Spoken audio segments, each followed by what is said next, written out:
Meditations. The Thoughts of the Emperor Marcus Aurelius Antoninus. Book 3. We ought to consider not only that our life is daily wasting away, and a smaller part of it is left, but another thing also must be taken into the account, that if a man should live longer, it is quite uncertain whether the understanding will still continue sufficient for the comprehension of things, and retain the power of contemplation which strives to acquire the knowledge of the divine and the human. For if he shall begin to fall into dotage, perspiration and nutrition and imagination and appetite, and whatever else there is of the kind will not fail, but the power of making use of ourselves, and filling up the measure of our duty, and clearly separating all appearances, and considering whether a man should now depart from life, and whatever else of the kind absolutely requires a disciplined reason, all this is already extinguished. We must make haste, then, not only because we are daily nearer to death, but also because the conception of things and the understanding of them cease first. We ought to observe also that even the things which follow after the things which are produced according to nature contain something pleasing and attractive. For instance, when bread is baked, some parts are split at the surface, and these parts, which thus open, and have a certain fashion contrary to the purpose of the baker's art, are beautiful in a manner, and in a peculiar way excite a desire for eating. And again, figs, when they are quite ripe, gape open, and in the ripe olives, the very circumstance of their being near to rottenness adds a peculiar beauty to the fruit. And the ears of corn bending down, and the lion's eyebrows, and the foam which flows from the mouth of wild boars, and many other things, though they are far from being beautiful if a man should examine them severally, still, because they are consequent upon the things which are formed by nature, help to adorn them, and they please the mind, so that if a man should have a feeling and deeper insight with respect to the things which are produced in the universe, there is hardly one of those which follow by way of consequence, which will not seem to him to be in a manner disposed so as to give pleasure. And so he will see even in the real gaping jaws of wild beasts, with no less pleasure than those which painters and sculptors show by imitation, and in an old woman and an old man he will be able to see a certain maturity and comeliness, and the attractive loveliness of young persons he will be able to look on with chaste eyes, and many such things will present themselves, not pleasing to every man, but to him only who has become truly familiar with nature and her works. Hippocrates, after curing many diseases, himself fell sick and died. The Chaldaei foretold the deaths of many, and then fate caught them too. Alexander and Pompeius and Caius Caesar, after so often completely destroying whole cities, and in battle cutting to pieces many 10,000s of cavalry and infantry, themselves too at last departed from life. Heraclitus, after so many speculations on the conflagration of the universe, was filled with water internally, and died smeared all over with mud. And lice destroyed Democritus, and other lice killed Socrates. What means all this? Thou hast embarked, thou hast made the voyage, thou art come to shore, get out. If indeed to another life, there is no want of gods, not even there, but if to a state without sensation, thou wilt cease to be held by pains and pleasures, and to be a slave to the vessel, which is as much inferior as that which serves it is superior. For the one is intelligence and deity, the other is earth and corruption. Do not waste the remainder of thy life in thoughts about others, when thou dost not refer thy thoughts to some object of common utility. For thou losest the opportunity of doing something else when thou hast such thoughts as these. What is such person doing, and why, and what is he saying, and what is he thinking of, and what is he contriving, and whatever else of the kind makes us wander away from the observation of our own ruling power. We ought then to check in this series of our thoughts everything that is without a purpose and useless, but most of all the over-curious feeling and the malignant. And a man should use himself to think of those things only about which, if one should suddenly ask, "What hast thou now in thy thoughts?" with perfect openness thou mightest immediately answer this or that, so that from thy words it should be plain that everything in thee is simple and benevolent, and such as befits a social animal, and one that cares not for thoughts about pleasure or sensual enjoyments at all, nor has any rivalry or envy and suspicion, or anything else for which thou wouldst blush, if thou shouldst say that thou hadst it in thy mind. For the man who is such, and no longer delays being among the number of the best, is like a priest and minister of the gods, using too the deity which is planted within him, which makes the man uncontaminated by pleasure, unharmed by any pain, untouched by any insult, feeling no wrong, a fighter in the noblest fight, one who cannot be overpowered by any passion, dyed deep with justice, accepting with all his soul everything which happens and is assigned to him as his portion, and not often, nor yet without great necessity, and for the general interest, imagining what another says, or does, or thinks. For it is only what belongs to himself that he makes the matter for his activity, and he constantly thinks of that which is allotted to himself out of the sum total of things, and he makes his own acts fair, and he is persuaded that his own portion is good. For the lot which is assigned to each man is carried along with him, and carries him along with it. And he remembers also that every rational animal is his kinsman, and that to care for all men is according to man's nature, and a man should hold on to the opinion, not of all, but of those only who confessedly live according to nature. But as to those who live not so, he always bears in mind what kind of men they are, both at home and from home, both by night and by day, and what they are, and with what men they live an impure life.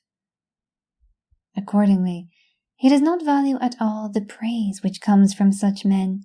since they are not even satisfied with themselves. Labour not unwillingly, nor without regard to the common interest, nor without due consideration, nor with distraction, nor let studied ornament set off thy thoughts, and be not either a man of many words, or busy about too many things. And further, let the deity which is in thee be the guardian of a living being, manly and of ripe age, and engaged in matter political,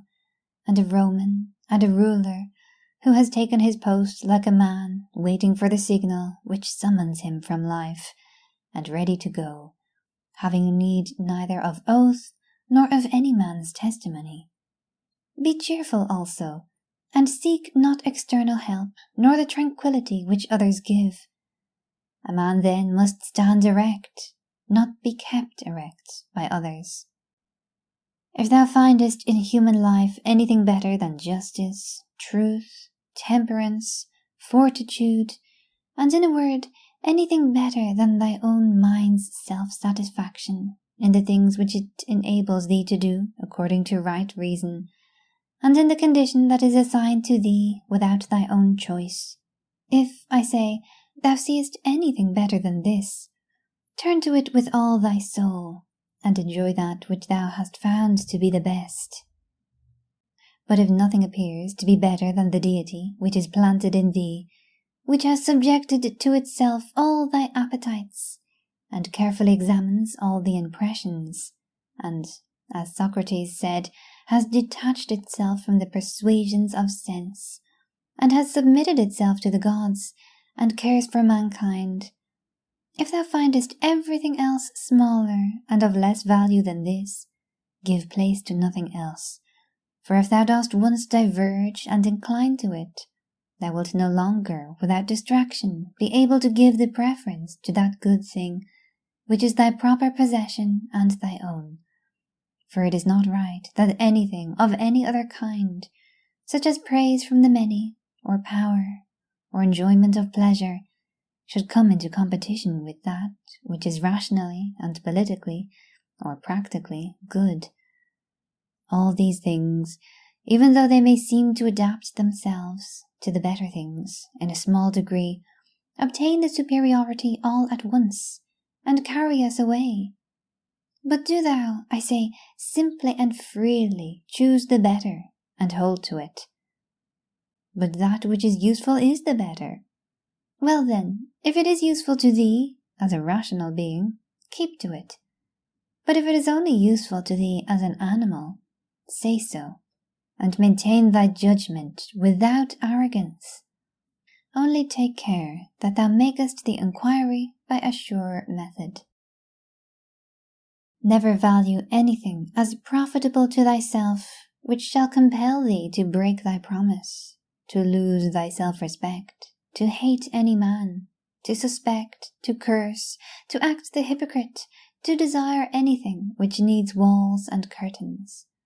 For he who has preferred to everything else his own intelligence and demon, and the worship of its excellence, acts no tragic part, does not groan, will not need either solitude or much company, and, what is chief of all, he will live without either pursuing or flying from death. But whether for a longer or a shorter time he shall have the soul enclosed in the body, he cares not at all, for even if he must depart immediately,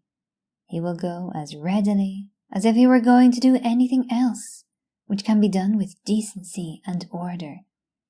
taking care of this only all through life, that his thoughts turn not away from anything which belongs to an intelligent animal and a member of a civil community. In the mind of one who is chastened and purified, thou wilt find no corrupt matter, nor impurity, nor any sore-skinned over. Nor is his life incomplete when fate overtakes him, as one may say of an actor who leaves the stage before ending and finishing the play. Besides, there is in him nothing servile, nor affected, nor too closely bound to other things, nor yet detached from other things, nothing worthy of blame, nothing which seeks a hiding place.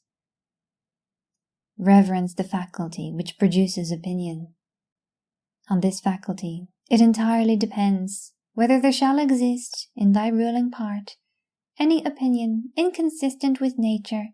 and the constitution of the rational animal. And this faculty promises freedom from hasty judgment, and friendship towards men, and obedience to the gods. Throwing away then all things, hold to these only which are few, and besides, bear in mind that every man lives only this present time, which is an indivisible point, and that all the rest of his life is either past or it is uncertain. Short then is the time which every man lives, and small the nook of the earth where he lives, and short too the longest posthumous fame, and even this only continued by a succession of poor human beings, who will very soon die, and who know not even themselves, much less him who died long ago. To the aids which have been mentioned, let this one still be added. Make for thyself a definition or description of the thing which is presented to thee, so as to see distinctly what kind of a thing it is in its substance, in its nudity, in its complete entirety, and tell thyself its proper name, and the names of the things of which it has been compounded, and into which it will be resolved. For nothing is so productive of elevation of mind as to be able to examine methodically and truly every object which is presented to thee in life, and always to look at things so as to see at the same time what kind of universe this is, and what kind of use everything performs in it, and what value everything has with reference to the whole,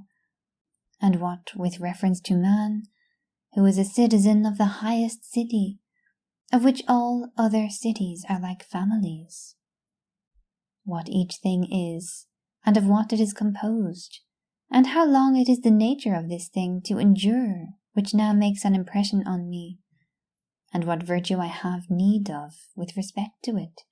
such as gentleness, manliness, truth, fidelity, simplicity, contentment, and the rest. Wherefore, on every occasion a man should say, "This comes from God, and this is according to the apportionment and spinning of the thread of destiny, and such like coincidence and chance, and this is from one of the same stock, and a kinsman and partner, one who knows not, however, what is according to his nature. But I know, for this reason, I behave towards him according to the natural law of fellowship, with benevolence and justice. At the same time, however, in things indifferent, I attempt to ascertain the value of each. If thou workest at that which is before thee, following right reason seriously, vigorously, calmly, without allowing anything else to distract thee, but keeping thy divine part pure, as if thou shouldst be bound to give it back immediately, if thou holdest to this, expecting nothing, fearing nothing, but satisfied with thy present activity according to nature, and with heroic truth in every word and sound which thou utterest, thou wilt live happy, and there is no man who is able to prevent this. As physicians have always their instruments and knives ready for cases which suddenly require their skill, so do thou have principles ready for the understanding of things divine and human, and for doing everything, even the smallest, with a recollection of the bond which unites the divine and human to one another.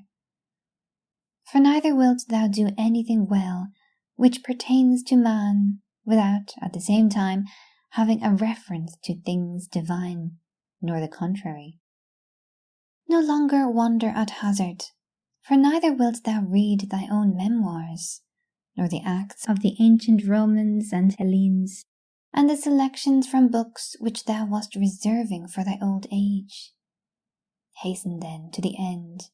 which thou hast before thee, and, throwing away idle hopes, come to thy own aid, if thou carest at all for thyself, while it is in thy power.